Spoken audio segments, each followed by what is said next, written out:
ये मूवी एक सच्ची कहानी पर बेस्ड है। जब 1931 में हेनरी नाम के एक फ्रेंच आदमी को, जिसे झूठे कत्ल के इल्जाम में उम्र कैद की सजा सुनाई जाती है और उसे एक ऐसी जेल में भेजा जाता है जो समंदर के बीचों बीच में होती है। लेकिन हेनरी किसी भी कीमत पर इस जेल से भागना चाहता है, जहाँ से भागना लगभग नामुमकिन है। अब कैसे हेनरी इस जेल से भागता है और किन किन मुश्किलातों का उसे सामना करना पड़ता है और क्या वो उस जेल से भाग पाता है, ये सब जानेंगे आगे की इस कहानी में। कहानी की शुरुआत में हमें पेरिस के शहर को दिखाया जाता है और ये वक्त होता है 1931 का। यहीं पर हम एक हेनरी नाम के चोर को देखते हैं जो किसी भी तिजोरी को खोल सकता है और जिसका असल में काम भी चोरी करना होता है। अभी भी वो एक चोरी के लिए जा रहा होता है। वो एक तिजोरी को खोलता है और उसमें से हीरे निकालकर वहाँ से भाग जाता है। यहाँ से निकलने के बाद वो अपने बॉस के पास पहुँचता है जिसका नाम जिम है। जिम उसे दिखाता है कि अगर उसके साथ जो भी गद्दारी करेगा तो वो उसको बहुत गंदे तरीके से टॉर्चर करेगा। इसीलिए जिम के आदमी एक आदमी को बहुत बुरे तरीके से मार रहे होते हैं जिसने शायद ये गलती की थी। जिम हेनरी को ये बात याद रखने के लिए कहता है, लेकिन हेनरी इन बातों पर ज्यादा ध्यान नहीं देता। वो अपनी जेब से हीरे निकालता है और जिम को दे देता है। जिम बदले में उसे पैसे देता है और हेनरी यहाँ से निकल जाता है। थोड़ी देर बाद हेनरी की मुलाकात एक लड़की से होती है जिसका नाम नैनिट है। असल में हेनरी उसे प्यार करता है और नैनिट भी हेनरी को चाहती है। हेनरी उसे एक नेकलेस देता है और साथ ही वो थोड़े हीरे भी नैनिट को देता है। यहाँ पर हमें पता चलता है कि जो हीरे इसने चुराए थे वो हीरे इसने जिम को नहीं दिए होते। इन हीरो को देखकर नैनिट बहुत खुश हो जाती है। इसके बाद ये लोग बाहर जाने लगते हैं। तभी हम जिम के एक आदमी को देखते हैं जो देख लेता है कि नैनिट के हाथ में नेकलेस है। ये देखकर उसे शक होने लगता है कि जरूर हेनरी इन लोगों से कुछ छुपा रहा है, लेकिन ये बात हेनरी और नैनी को पता नहीं है। अगली सुबह इनका कोई दरवाजा नॉक करता है। अब हेनरी जैसे ही दरवाजा खोलता है तो बाहर पुलिस होती है। वो अंदर आकर हेनरी को गिरफ्तार करने लगते हैं। वो उससे कहते हैं कि तुमने रोलैंड नाम के आदमी का मर्डर किया है। असल में रोलैंड वही आदमी है जिसे जिम के आदमी टॉर्चर कर रहे थे। मतलब कि उन लोगों ने रोलैंड को मार दिया है और अब इल्जाम हेनरी पर लगा दिया होता है। नैनिट उन्हें बोलती है कि हेनरी रात भर मेरे साथ था, लेकिन पुलिस वाले उसकी बातों पर यकीन नहीं करते और वो हेनरी को गिरफ्तार करके पुलिस स्टेशन ले जाते हैं। इसके बाद नैनिट हेनरी से मिलने आती है और उसे कहती है कि मैं इसके लिए कोर्ट में अपील करती हूँ। ये लोग तुम्हें ऐसे झूठे केस में फंसा नहीं सकते। हेनरी कहता है कि मुझे पूरा यकीन है कि इसके पीछे जिम का हाथ है। ये सब एक सोची समझी साजिश है। उसने मुझे जानबूझकर इस मर्डर केस में फंसाया है। तुम चाहे कुछ भी कर लो, वो लोग मुझे यहाँ से नहीं निकलने देंगे। तुम्हारे लिए बेहतर यही होगा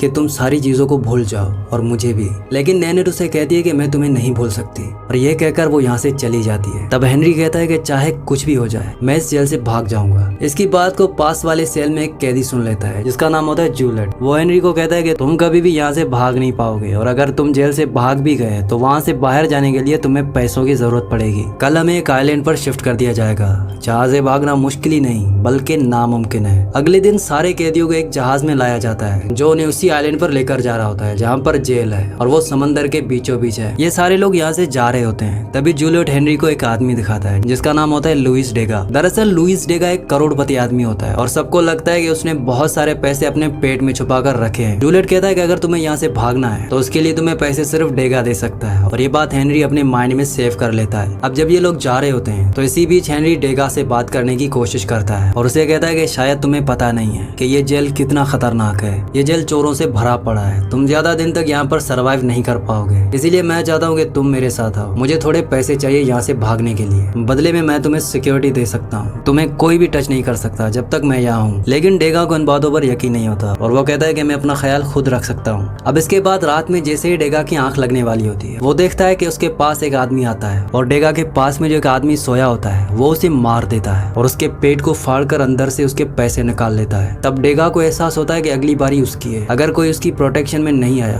तो उसका भी यही हाल होगा। अब सुबह होते ही डेगा हेनरी के पास जाता है और उसे कहता है कि मैं तुम्हें पैसे देने के लिए तैयार हूँ, बस तुम्हें मेरी प्रोटेक्शन करनी होगी जब तक यहाँ पर मैं हूँ। तुम ज्यादा टेंशन मत लो, जल्दी मेरी वाइफ अपील करने वाली है। मैं जल्दी जेल से छूट जाऊंगा, मगर जब तक मैं यहाँ पर हूँ तब तक तुम्हें मुझे प्रोटेक्ट करना होगा। इसके बाद हेनरी भी मान जाता है। अब जैसे ही रात होती है तो दोबारा वही आदमी जिसने कल एक आदमी को मारकर उसके पैसे ले लिए थे वो अब डेगा के पास आता है। लेकिन इससे पहले कि वो डेगा पर हमला करता तभी हेनरी वहाँ पर आ जाता है और इन दोनों की लड़ाई हो जाती है। उनकी लड़ाई को देखकर सारे के सारे कैदी बहुत खुश हो जाते हैं क्योंकि ये लड़ाई बहुत खतरनाक होती है और ये सब हेनरी की तारीफ कर रहे होते हैं। तभी गार्ड्स तक ये खबर पहुंच जाती है और वो अंदर आ जाते हैं और सभी के हाथों को एक एक करके चेक करने लगते हैं कि किसने लड़ाई की है। और जैसे ही उन्हें हेनरी के हाथों पर जख्म नजर आता है तो वो लोग समझ जाते हैं कि इसी ने लड़ाई की है और इसके बाद हेनरी को कड़ी सजा दी जाती है। इसी बीच जहाज आइलैंड पर पहुंच जाता है। इसके बाद जितने भी बचे हुए कैदी हैं इन सभी कैदियों को यहाँ पर बनी एक जेल में लाया जाता है। तब वार्डन सभी कैदियों को ये बताना शुरू कर देता है कि ये जेल इतना खतरनाक क्यों है। वो कहता है कि अगर किसी ने भी यहाँ से भागने की कोशिश की तो यहाँ के गार्ड्स उसे गोली चलाकर मार देंगे, लेकिन अगर वो उनसे भी बच गया तो वो बाहर जंगल में पहुंचेगा जहाँ पर खाने पीने को कुछ नहीं है और अगले 1 या 2 दिनों में उसकी मौत हो जाएगी। अगर वहाँ से भी बच गया तो जंगल के जानवर उसे मार देंगे। तुम्हारे लिए सबसे अच्छी जगह ये जेल ही है जहाँ तुम ज्यादा दिनों तक जिंदा रह सकते हो। तुम लोग सपने में भी यहाँ से भागने के बारे में मत सोचना और अगर यहाँ से भागने के बाद तुम दोबारा वापस लौट आए तो तुम्हें 2 साल के लिए सॉलिटरी में डाल दिया जाएगा। इसके अलावा इस जेल में अगर तुमने किसी से झगड़ा किया और सामने वाले की मौत हो गई तब भी तुम्हें मार दिया जाएगा। तो अब इन सारी बातों को अपने दिमाग में डाल दो, तभी तुम यहाँ पर जिंदा रह पाओगे। इतना कहने के बाद वार्डन यहाँ से निकल जाता है। इसके बाद ये सारे लोग अंदर जाते हैं। अंदर जाते हेनरी डेगा के पास जाता है और तभी इन्हें वो आदमी नजर आता है जो सबको काम दे रहा होता है। उसके पास जाकर ये लोग उसे थोड़े से पैसे देते हैं और वो आदमी इन्हें एक अच्छा काम दे देता है। बाहर सबको गार्ड बताता है कि किसको कहाँ पर जाना है, लेकिन जैसे गार्ड इन दोनों को देखता है उसे इन दोनों पर शक हो जाता है और वो गार्ड उन्हें अच्छा काम नहीं देता और इन्हें पत्थरों की तरफ भेज देता है। अब ये लोग दिन भर पत्थर उठाते हैं और यहीं पर डेगा बताता है कि मेरा पेट खराब हो रहा है, क्योंकि उसने अपने सारे पैसे अपने पेट में रखे होते हैं। जब उसका पेट खराब होता है तब उसके सारे के सारे पैसे बाहर निकल जाते हैं। तभी वो हेनरी के पास जाता है और उसे कहता है कि मुझे कुछ पैसे मिल गए, उन्हें मैंने अपने पास रखा है। और उसके बाद ये लोग दोबारा काम पर लग जाते हैं। वहीं पर ये लोग देखते हैं कि यहाँ पर एक मोटा आदमी होता है जिसका ट्रक फंस जाता है जिसमें बहुत लोग होते हैं। तब यहाँ का गार्ड सारे कैदियों को कहता है कि गाड़ी को धक्का मारो। तब हेनरी भी जाता है मदद करने के लिए। इसके बाद हेनरी उस मोटे आदमी से बात करता है और उसे कहता है कि क्या तुम मुझे यहाँ से बाहर निकाल सकते हो? अगर तुमने यहाँ से मुझे बाहर निकाला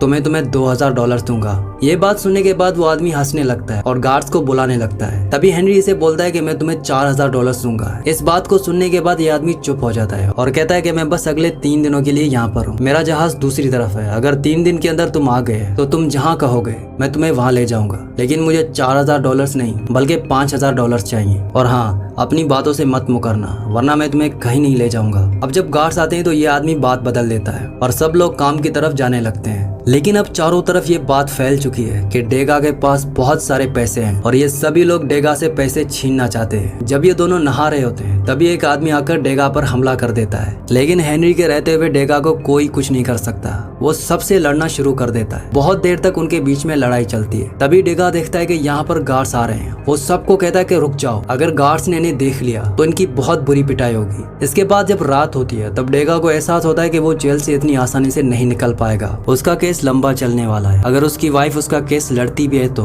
वो हेनरी को कहता है कि मैं भी तुम्हारे साथ यहाँ से भागना चाहता हूँ और ये बात हेनरी मान जाता है। अगले दिन ये लोग देखते हैं कि जूलियट को गार्ड लेकर आ रहे हैं मारने के लिए, क्योंकि उन्हें पता चल चुका है कि जूलियट ने अपने पैर को जानबूझकर काटा था ताकि वो हॉस्पिटल जाए और वहाँ से भाग जाए, लेकिन उसने भागने की कोशिश में 2 गार्ड्स को मार दिया होता है। इसीलिए इसे यहाँ पर सब कैदियों के सामने लाया जाता है और सबके सामने इसे लटका दिया जाता है और उसके सर को धड़ से अलग कर दिया जाता है ताकि सबको समझ में आए कि अगर कोई भी गार्ड को मारता है या उस पर हमला करता है तो उसका यही असर होगा। जूलियट को मारने के बाद उसकी लाश को डेगा और हेनरी के हवाले कर दिया जाता है ताकि ये दोनों मिलकर उसकी लाश को दफना दें। जब ये उसकी लाश को ले जा रहे होते हैं तब डेगा की हालत खराब हो जाती है। वो बीमार हो जाता है और आगे नहीं चल पाता। ये देखने के बाद डेगा के पास एक गार्ड आता है जो उसे बुरी तरह से मारने लगता है और ये देखकर हेनरी को बहुत गुस्सा आ जाता है। वो पत्थर उठाता है और गार्ड के सर पर मार देता है और वहाँ से भागना शुरू कर देता है। वो जानता है कि डेगा उसके साथ नहीं भाग सकता। तभी यहाँ पर कुछ गार्ड्स आ जाते हैं। कुछ गार्ड्स डेगा को ले जाते हैं और कुछ गार्ड्स हेनरी के पीछे जाते हैं, लेकिन हेनरी पानी में कूद जाता है जहाँ से तैरते हुए वो दूसरी तरफ पहुंच जाता है। वो जैसे ही किनारे पर पहुंचता है तब वो वहाँ जाता है जहाँ उसे मोटे आदमी ने आने को कहा था। उसके पास जाकर वो उसे कहता है कि मुझे तुम्हारे साथ चलना है, लेकिन तब वो आदमी उसे पैसे मांगता है। हेनरी कहता है कि अभी मेरे पास पैसे नहीं है, लेकिन अगर मैं एक बार पेरिस पहुंच गया तो तुम्हें माला माल कर दूंगा। जितने पैसे तुम मुझसे मांग रहे हो मैं तुम्हें उसे डबल दूंगा। तभी यहाँ पर गार्ड्स आ जाते हैं और वो मोटा आदमी हंसने लगता है और कहता है कि अगर तुम्हारे पास पैसे भी होते तब भी मैं तुम्हें यहाँ से लेकर नहीं जाता,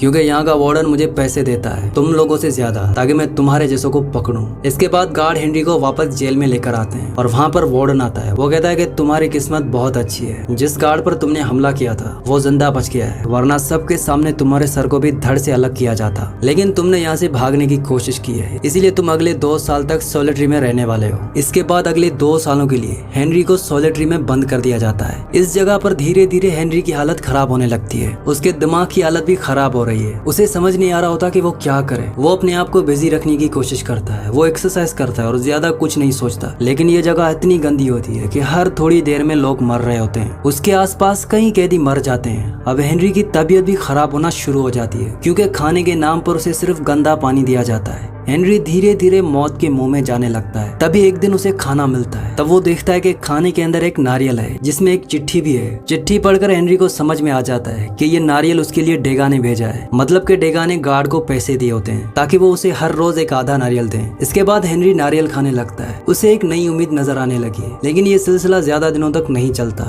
एक दिन इस बारे में वार्डन को पता चल जाता है। वो हेनरी के पास आता है और उसे टॉर्चर करता है और उसे पूछता है कि बताओ ये नारियल तुम्हारे लिए कौन भेजता है। लेकिन हेनरी डेगा का नाम नहीं लेता। वार्डन अपनी पूरी कोशिश करता है लेकिन हेनरी उसे कुछ भी नहीं बताता। वार्डन कहता है कि इसका खाना आधा कर दो जब तक ये बताएगा नहीं। इसके बाद हेनरी को पहले से बहुत कम खाना मिलने लगता है। बहुत दिन ऐसा करने के बाद वार्डन दोबारा उसके पास आता है। उसे लगता है कि हेनरी अब टूट चुका होगा। वो दोबारा हेनरी से वही सवाल करता है कि वो नारियल तुम्हें कौन भेजता था। लेकिन वो इस बार भी वार्डन को कुछ नहीं बताता, जिसकी वजह से वार्डन कहता है कि इसके कमरे की लाइट भी बंद कर दो। अब वो अपनी बची हुई सजा इस अंधेरे में काटेगा। और जैसे ही यहाँ पर अंधेरा होता है तब धीरे धीरे हेनरी के दिमाग की हालत खराब होने लगती है। वो नैनिट को देखता है और वो अपने आप को भी देखता है तिजोरी खोलते हुए। इसके साथ साथ वो डेगा को भी देखता है क्लाउड के रूम में। जब वो तिजोरी को खोलता है तो देखता है कि तिजोरी के उस पार वही कैद है। धीरे धीरे जब उसकी हालत और ज्यादा खराब हो जाती है तब ये बात वार्डन को पता चल जाती है और उसे हॉस्पिटल ले जाया जाता है क्योंकि वो दिमाग की हालत से बीमार हो चुका है। तभी हम डेगा को देखते हैं जो कि हॉस्पिटल में काम करता है। वो हेनरी के पास आता है और उसे माफी मांगता है। डेगा को लगता है कि आज हेनरी यहाँ पर है तो सिर्फ उसकी वजह से। डेगा हेनरी को कहता है कि तुम हमेशा सही कहते थे, मैं कभी भी यहाँ से भाग नहीं सकता। मेरा जो वकील था, मेरी वाइफ उसके साथ ज्यादा टाइम बिताती थी मुझे छोड़ने के लिए। मुझे पता लगा है कि उन दोनों ने शादी कर ली है। वो लोग एक साथ बहुत खुश हैं। मतलब कि अब मुझे छुड़ाने के लिए कोई नहीं आएगा, मैं यहीं पर ही रहने वाला हूँ। तभी डेगा को एहसास होता है कि हेनरी अब तक नाटक कर रहा था। उसके दिमाग की हालत अभी भी ठीक है। वो डेगा को कहता है कि हम यहाँ से जरूर भागेंगे, मेरे पास एक नई प्लानिंग है। जल्दी यहाँ पर सबको मूवी दिखाई जाने वाली है, उसी रात हम यहाँ से भागेंगे। इतना कहने के बाद वो डेगा पर चिल्लाने लगता है ताकि वो सच में पागल है। इसके बाद ये अपने ग्रुप में एक और कैदी शामिल करते हैं जिसका नाम होता है मेट्रिड। वो उसके साथ भी प्रैक्टिस करता है ताकि जिस दिन मूवी दिखाई जाएगी उस दिन इन्हें क्या करना होगा। तब मेट्रिड पूरी प्लानिंग को समझ जाता है। हॉस्पिटल का एक गार्ड जो कि मेट्रिड को पसंद करता है, उसे बस उसका ध्यान भटका के रखना है। इसके बाद हेनरी एक और आदमी को अपने ग्रुप में ऐड करता है जिसका नाम है सीनियर। सीनियर के बारे में जैसे ही डेगा को पता चलता है तो वो कहता है कि ये आदमी बिल्कुल भी भरोसे के लायक नहीं है, तुम्हें उसे इस ग्रुप में शामिल नहीं करना चाहिए। मगर हेनरी कहता है कि मैं उसे संभाल लूंगा। फिर ये लोग गार्ड्स को कुछ पैसे देते हैं ताकि ये बेहोशी की दवाई ला सकें। जिस दिन सभी को मूवी दिखाई जाएगी उस दिन ये लोग गार्ड्स की शराब में बेहोशी की दवा मिला देंगे। जब सारे गार्ड्स बेहोश हो जाएंगे तब आसानी के साथ ये सब लोग भाग सकते हैं। अब रात में जैसे ही मूवी की शुरुआत होती है तो डेगा जाकर शराब की बोतल मांगता है और उसमें बेहोशी की दवाई मिलाकर सारे गार्ड्स को पिलाने लगता है। दूसरी तरफ हम मेट्रिड को देखते हैं जिसके पास वो आदमी आता है जो उसे पसंद करता है। मेट्रिड उसको वहाँ से दूसरी जगह पर ले जाता है और सारे लोग मिलकर उस पर हमला कर देते हैं। मेट्रिड बहुत ही गुस्से में होता है। वो उस आदमी को पीटता रहता है। जैसे ये बात गार्ड्स को पता चलती है वो भागते हुए आते हैं, लेकिन अब दवाई का असर हो चुका होता है जिसकी वजह से वो बेहोश हो जाते हैं। दूसरी तरफ हम हेनरी को देखते हैं जो अपने साथियों के साथ मिलकर बाकी गार्ड्स पर हमला करता है और ये भागते हुए पहुंच जाते हैं दरवाजे तक। लेकिन डेगा अभी भी पीछे है। सीनियर ने कहता है कि हमें यहाँ से जाना पड़ेगा, लेकिन हेनरी कहता है कि मैं डेगा के बगैर नहीं जाऊंगा। तब इनके बीच में बहस होने लगती है और इसी बीच में डेगा आ जाता है। उसके हाथ में एक दरवाजे की चाबी होती है। इसके बाद ये सब आगे बढ़ने लगते हैं। पूरी जेल की बिजली गई हुई है, इसीलिए इनमें से किसी को पता नहीं है कि ये क्या कर रहे हैं। तभी डेगा दीवार पर चढ़ जाता है कूदने के लिए और तब वहाँ पर बिजली भी आ जाती है, लेकिन डेगा का पैर कूदने की वजह से टूट जाता है। इस चीज को देखते हुए सीनियर दोबारा कहता है कि इसे हमें छोड़ना पड़ेगा, लेकिन हेनरी कहता है कि मैं इसके बगैर नहीं जाऊंगा। हेनरी डेगा की मदद करता है और ये लोग आगे बढ़ने लगते हैं। इसके बाद जंगल के बीचों बीच जाने के बाद इन्हें एक आदमी नजर आता है जिसके पास बंदूक होती है। हेनरी समझ नहीं पाता कि ये कौन है। तब सीनियर बताता है कि मैंने इस आदमी से बात की थी, ये हमें बोर्ड देने वाला है यहाँ से भागने के लिए। इन्हें अब बोर्ड भी मिल जाती है। इसके बाद ये लोग यहाँ से भागना शुरू कर देते हैं। समंदर के बीचों बीच जाने के बाद इन्हें पता चलता है कि बोट के अंदर एक छेद है जिसकी वजह से बोट में पानी भरता जा रहा है और ऐसा इसलिए हो रहा था क्योंकि बोट में बहुत ज्यादा वजन होता है। इसके बाद सीनियर सबको कहता है कि हमें डेगा को नीचे नीचे फेंकना पड़ेगा। लेकिन हेनरी कहता है कि मैं ऐसा किसी के साथ भी नहीं करूंगा। इसके बाद वक्त ऐसे ही गुजरने लगता है। थोड़े दिनों के बाद सीनियर को एहसास होता है कि यहाँ पर तूफान आने वाला है। तब चुपके से सीनियर अपना चाकू निकालता है और डेगा को मारने के लिए उसकी तरफ बढ़ता है, पर तभी हेनरी उस पर हमला कर देता है। इनके बीच में लड़ाई होने लगती है। इनकी लड़ाई बहुत देर तक चलती है, लेकिन लास्ट में सीनियर भारी पड़ता है हेनरी पे। वो उसे मारने वाला होता है, तभी अचानक डेगा उसके पीठ पर चाकू मार देता है और यहीं पर सीनियर की मौत हो जाती है। फिर ये उसकी लाश को समंदर में फेंक देते हैं। लेकिन यहाँ पर बहुत ही तेज तूफान आने वाला है। इनमें से किसी को भी उम्मीद नहीं होती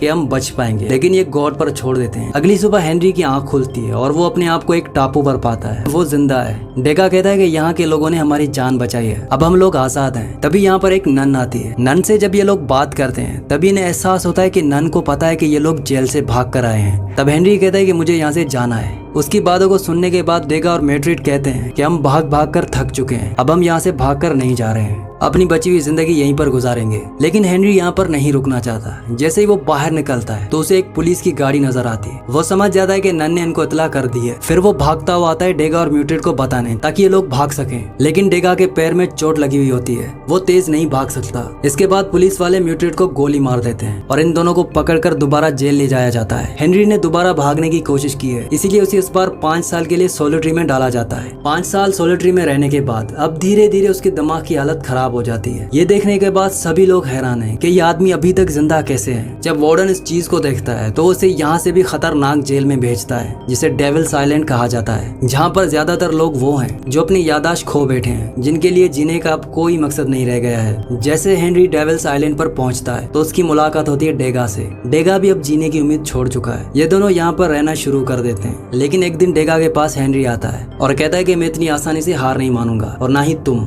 मुझे पता है कि यहाँ से कैसे भागना है। यहाँ पर सिक्योरिटी बिल्कुल कम है। वो लोग जानते हैं कि अगर यहाँ से पानी के नीचे कोई भी कूदा तो वो डूबकर मर जाएगा, क्योंकि आइलैंड पानी के बीचों बीच है, कोई भी यहाँ से नहीं भाग सकता। लेकिन मेरे पास एक रास्ता है। यहाँ पर बहुत सारे नारियल है। अगर हम सारे नारियल को एक जगह पर इकट्ठा करें तब हम उनके सारे पानी पर तैर सकते हैं, क्योंकि यहाँ की लहरें बहुत तेज हैं। हमें सिर्फ पानी के ऊपर रहना है और कुछ नहीं करना। ये लहरें हमें खुद ब खुद भाग कर ले जाएंगी। इसके बाद डेगा को भी ये प्लानिंग पसंद आती है। ये दोनों मिलकर नारियल जमा करना शुरू कर देते हैं और आखिरकार वो दिन आ जाता है जब ये पानी में कूदने वाले हैं, मतलब यहाँ से भागने वाले होते हैं। लेकिन जब भागने का वक्त आता है तो डेगा कहता है कि मैं यहाँ से नहीं भागूंगा। बाहर की दुनिया में मेरे लिए कुछ भी नहीं रखा। मुझे पता लग गया है कि मैं इसी जगह के लिए बना हूँ। मैं अपनी आखिरी सांसें यहीं पर लूंगा। तुम्हारे लिए बहुत कुछ है बाहर दुनिया में, तुम कभी भी यहाँ के लिए नहीं बने थे, इसलिए तुम बार बार भागने की कोशिश करते रहे। हेनरी डेगा को समझाने की कोशिश करता है, लेकिन वो साथ चलने से मना कर देता है। वो कहता है कि मैं अब इस आइलैंड का हिस्सा हूँ। तब हेनरी आके उसके गले लग जाता है और उसके बाद वो पानी में कूद जाता है। तब डेगा देखता है कि पानी में कूदने के बाद हेनरी ऊपर नहीं आ रहा। उसे लगता है कि हेनरी मर गया। तभी थोड़ी देर के बाद हेनरी बाहर आता है और डेगा का नाम लेता है। ये देखने के बाद डेगा बहुत खुश हो जाता है कि उसका साथी जिंदा बच गया।